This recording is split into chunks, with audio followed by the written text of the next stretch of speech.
significant amount of fruit in their life. Everybody. Everybody. Well, I'm just an ordinary person. Not since you came into Jesus. You went from the ordinary to the extraordinary. Your potential skyrocketed when you got born again. But you have to learn to abide in the life. Jesus said 6 times in this passage, in me, in me, in me, in me. Now, some commentators, relative to you, talk about abiding in Jesus as if it's synonymous with just being born again. In other words, you pray a little prayer, Jesus comes into my heart, forgive my sins, I confess you as the Lord of my life, and I'm following you, giving my life there.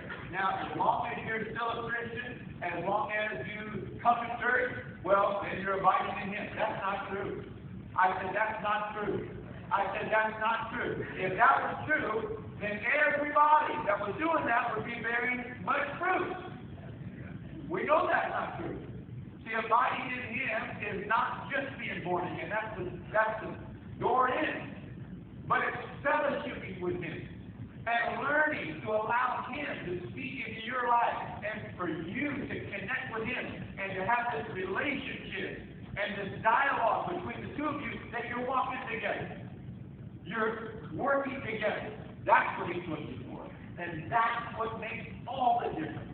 Abide in me, in me, in me. And He said you'll bear much fruit. In 2 verses, verse 5, He says, if you abide in me, He will abide in me, and I in Him bears much fruit.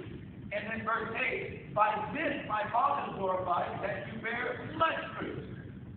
And He said in verse 2, if you don't bear any fruit, the Father will take you away.